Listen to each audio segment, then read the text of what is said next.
Hello, it's Geeks Assemble time again, and this week myself and Susan are discussing a 1981 movie musical, should I say? Um, Supposedly a sequel from a mid-70s movie musical, but it's not really a sequel.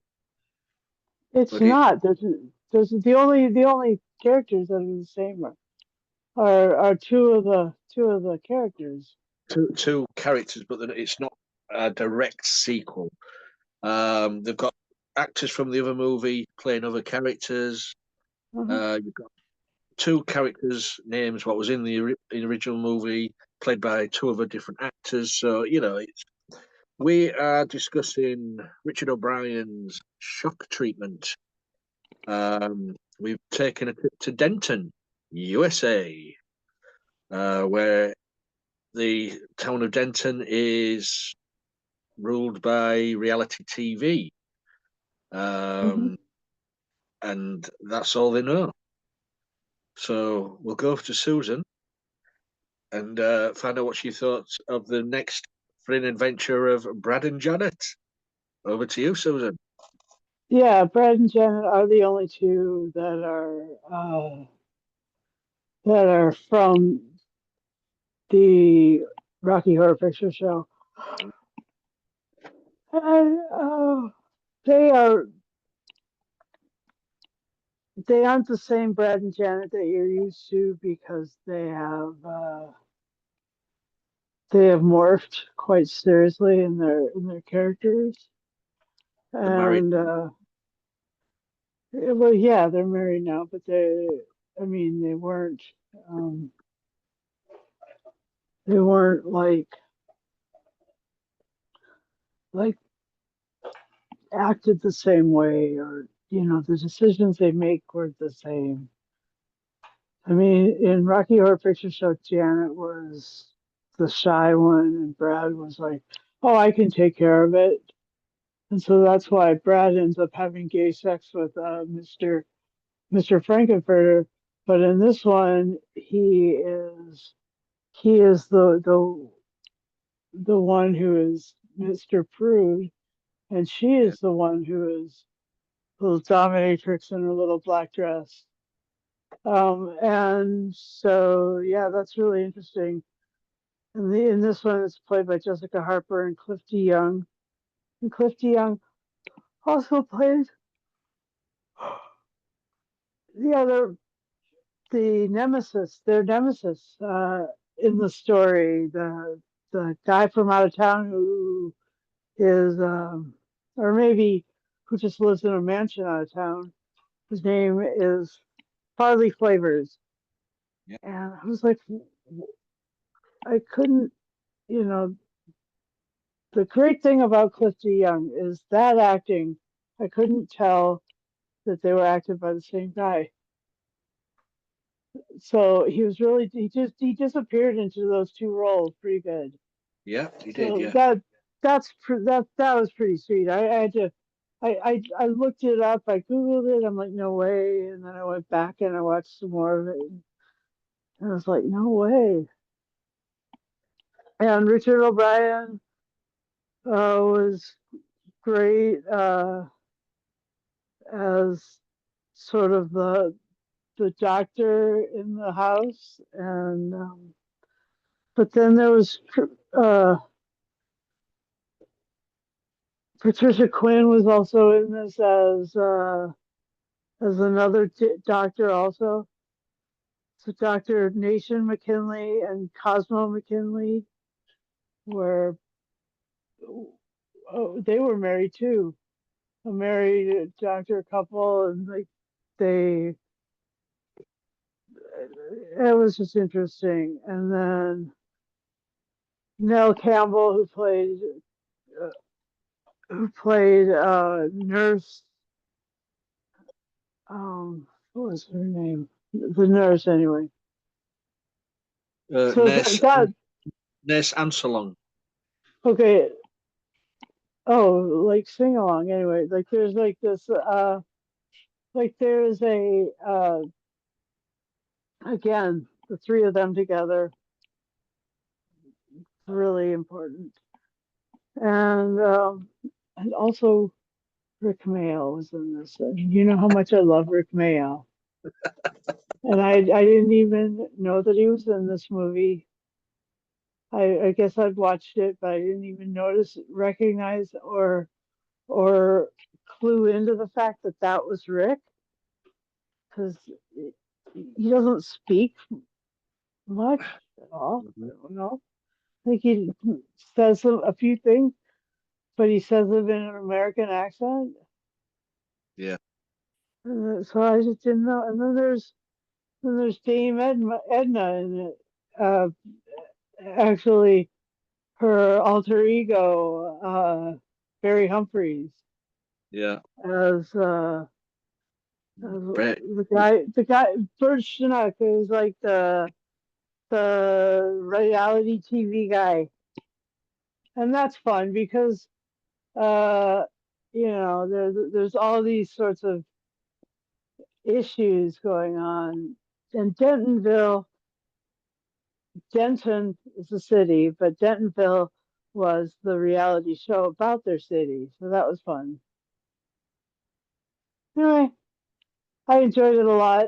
It was great. The cast was, stellar as usual.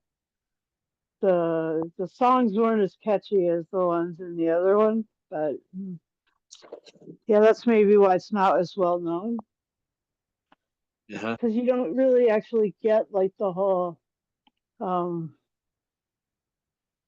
you know, this is super sexy stuff. It's just, yeah, it is, but it isn't. And um,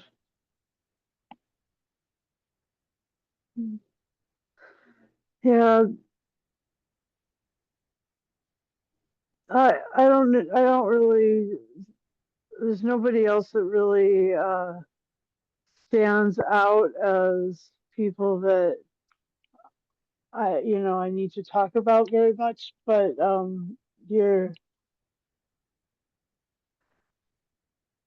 you're looking at a really good cast for a really sort of mediocre movie, Yeah.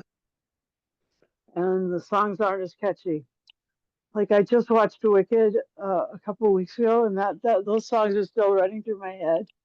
And I watched this a few days ago, and the song's already gone. So I mean, I don't know what to say other than that.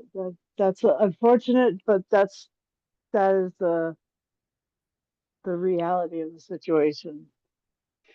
Anyway, um, what does anything stand out, or Well, what do you want to say about this thing other than what you just opened with? ori- originally it was written as a sequel to Rocky Horror, but certain actors didn't want to reprise the roles. Tim Curry didn't want to do it anymore. Huh. Um, Susan Sarandon was asking too much money nowadays. Back then, so Janet was recast, and um, it was originally was going to be called the Brad and Janet Show, but they just changed it around and called it Shock Treatment because of the. I mean, there's no shock treatment used in this movie. No, So, but I think that they're talking about the kind. They're using that phrase to describe the kind of a reality show that it is. It's sort of a shock show.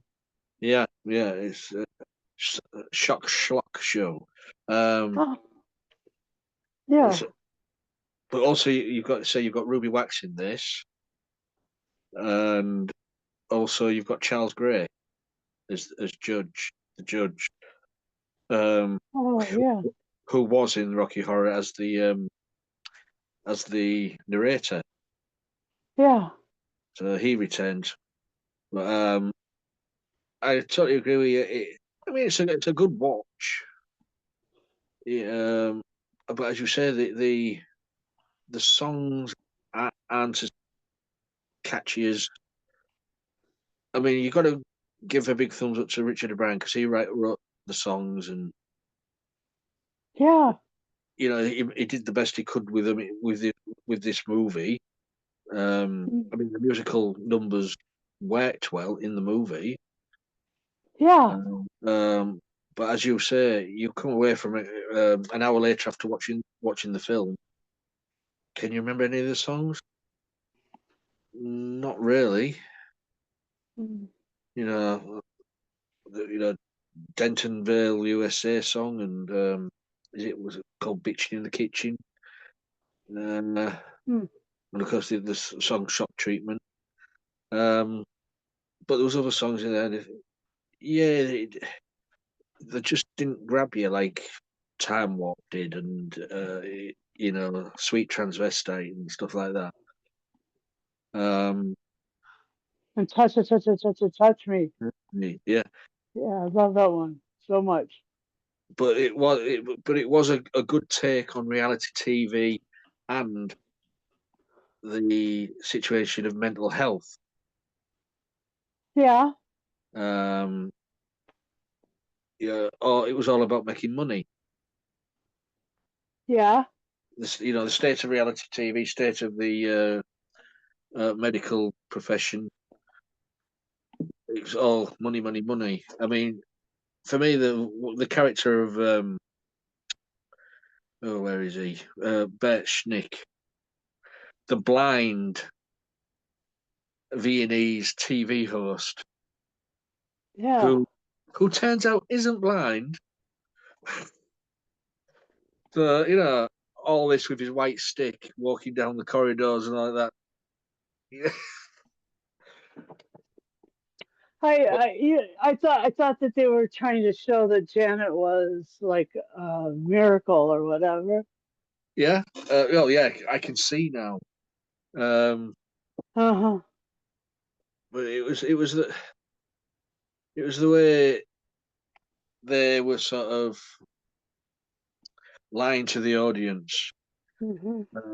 faking stuff just I, to. lo- yeah, it was something that you know you got to look at it in 2024 uh, thought process is that now we have a reality TV host as our president, and all these Fox News guys running our government, and none of them can. It's the gang that couldn't shoot straight.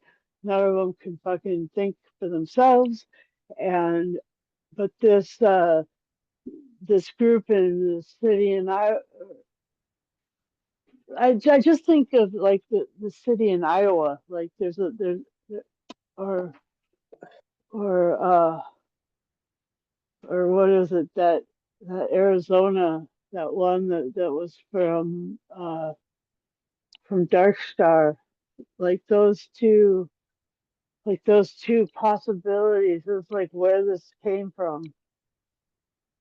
I And mean, I thought that, go on. no, go ahead. No, I was just saying, it is a bleak movie Yeah. because they fool all that audience into the mental institution with the straitjackets on. And Yep. they're in their office throwing money up in the air, drinking champagne, while all the audience are there singing in the straitjacket. Yeah. But our heroes get away in was it a Cadillac or something, in a brand new Mhm. Cadillac. Um, yeah, it was a bit difficult to follow. I mean, I followed Rocky Horror more easily than this. The Agreed.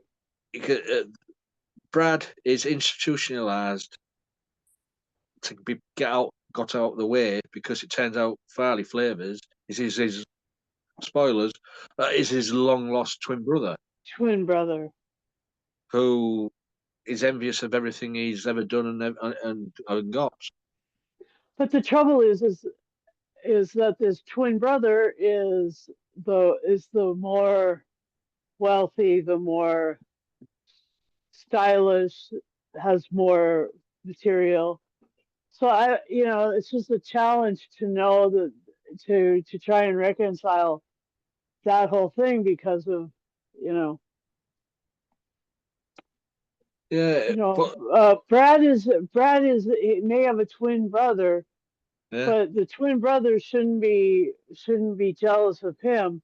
The twin brother should be like, oh, I can either raise you up or I could, if you're going to cause trouble with my just destroying the city, yeah. I can get you out of the way.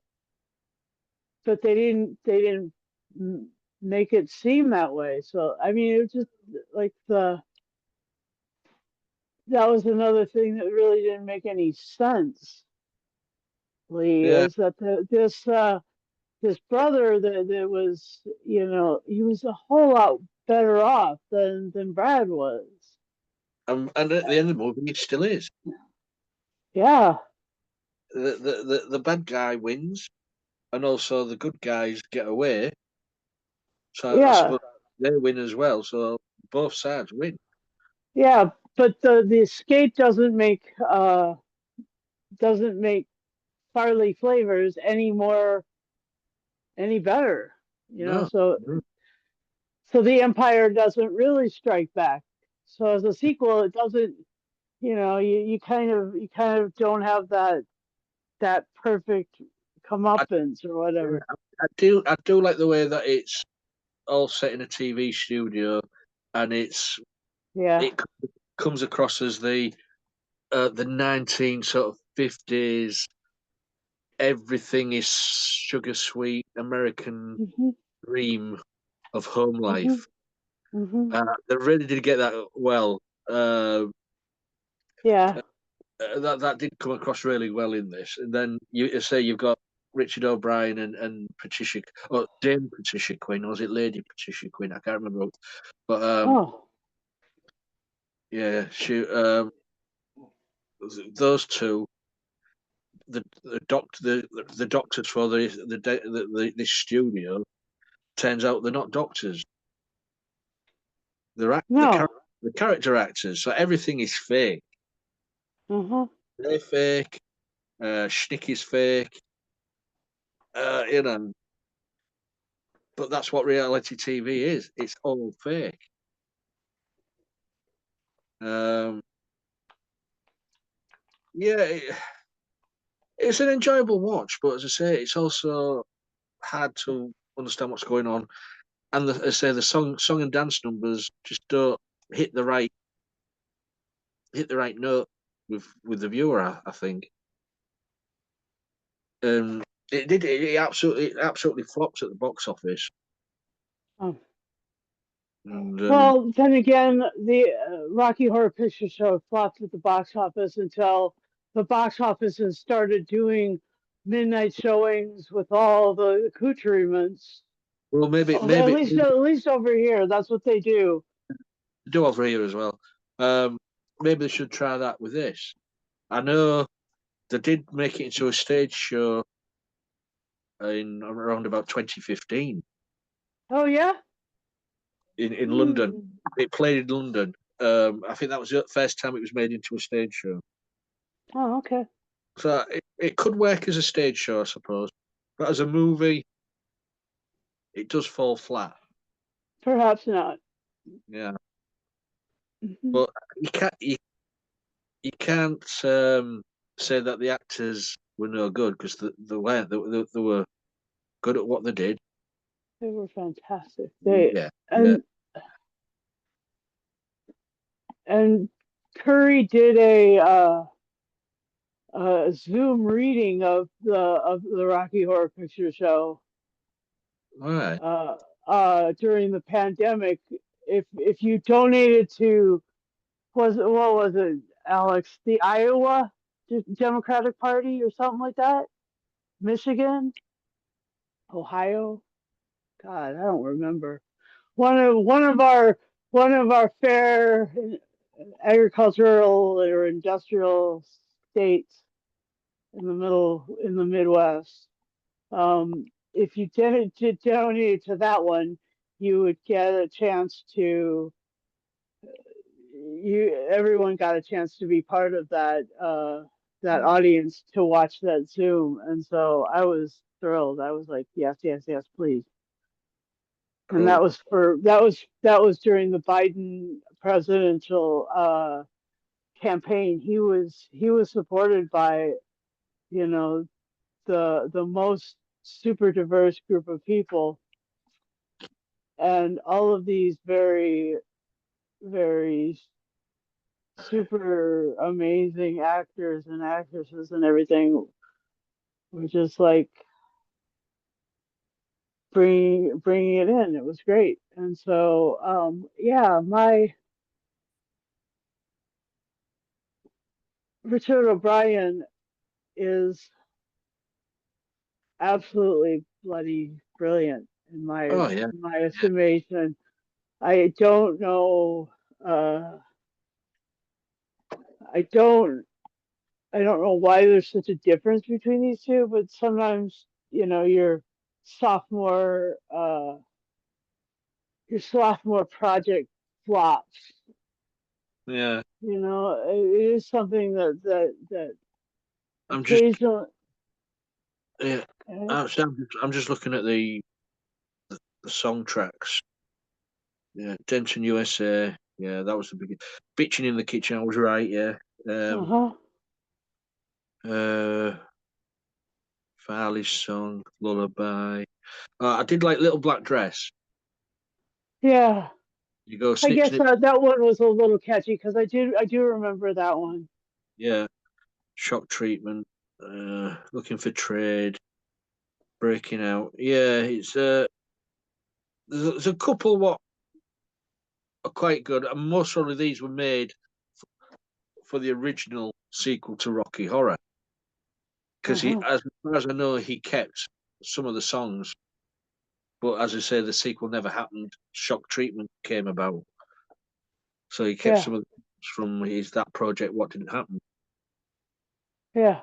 So Little Black Makes Dress, sense. yeah, that did was quite catchy. Yeah. Uh, but apart from that, it's as you said, it's a mediocre movie, Yeah. and hopefully one day it'll get cult status, I suppose. Yeah. That would be awesome. And the fact that it's one of the only like sort of it's one of the movies that's sort of undiscovered, you know? Mm. Yeah, I mean, there aren't very many reviews out there of this, and there aren't very many cult uh, groups that have really dug into this one. So you would yeah, you would have you would have thought though that the fans of Rocky Horror would have lapped this up yeah, just because because it's Richard O'Brien and you know Patricia Quinn Patricia and Quinn. Nell Campbell, Yeah, yeah, Charles Gray, but I think what this needs. I mean, I don't know if they've done it. This what this needs is midnight showings where you get audience interaction like you do with Rocky Horror. yeah, and I think everybody goes in straitjackets, yeah, dressed as doctors and oh, yeah. Bear Nick with the white stick. Mhm. But yeah, I think that's what that needs. It needs that sort of treatment to get to. It needs a camp cult following. Yeah, Yeah, it sure. needs a rehaul. Uh-huh. Uh, anything else about shock treatment? Um. Uh. I did like the camera crew sort of trying to keep up with everything. Yeah, Like that was funny because they were they were those old cameras, and they were kind of like the ones that you'd set them and lock them down. But these guys had to keep running around the studio with these Yeah. ginormous pieces, like it was big robot cameras anyway.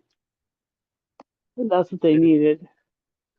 And yeah,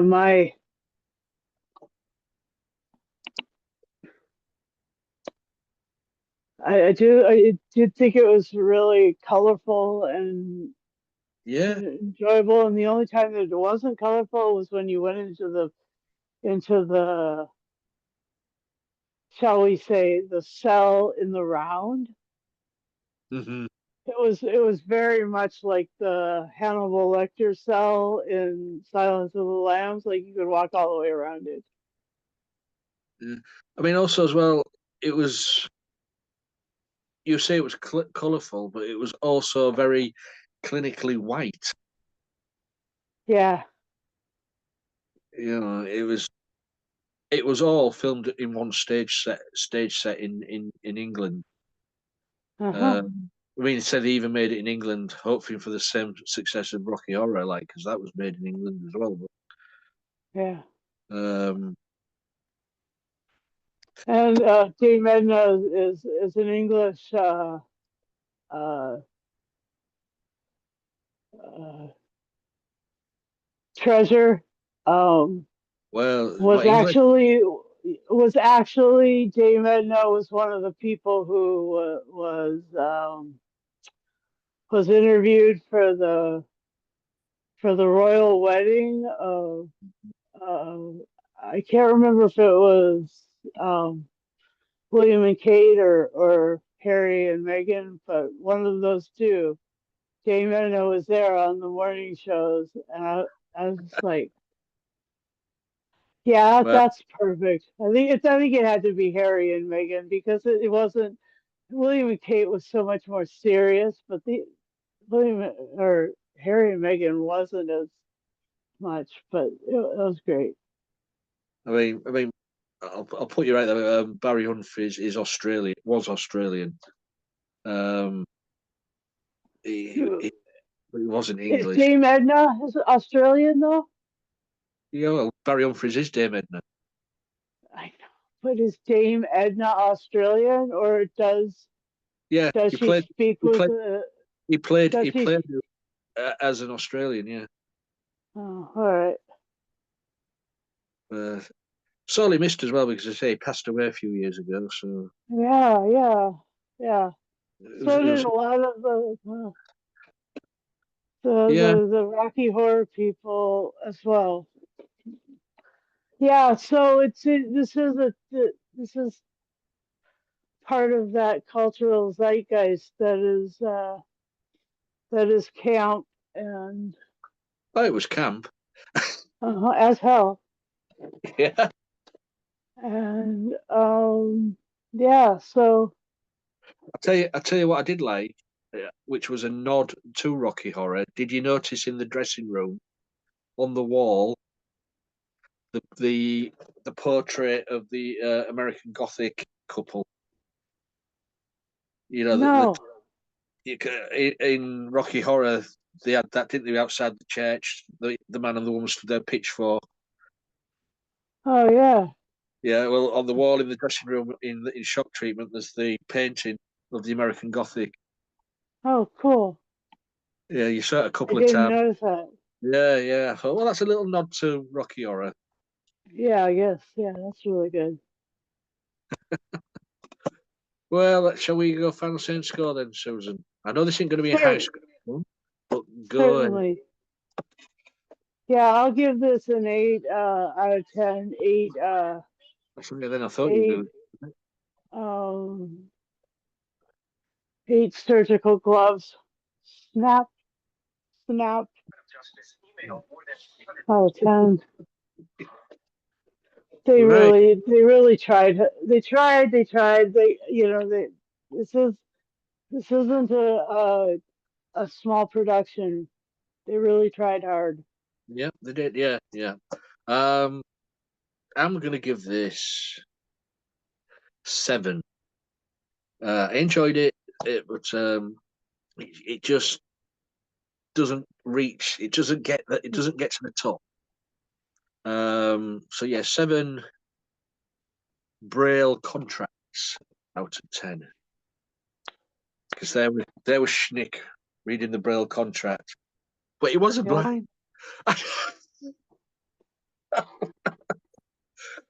Oh dear. Yep. So that's our honest review of Shock Treatment. I mean, how did Richard O'Brien see through? It must have been pure glass. It can't have been proper glasses because he'd have been blind as a bat with them glasses on. Uh-huh. But yeah, so that's our review of Shock Treatment. If you guys have seen it and enjoyed it or hated it, let us know. Leave a message on this video. I share it on all social media platforms, so you'll find us Geeks Assemble. And just leave a message. Same as if you want to join us on these videos we do or be in our group.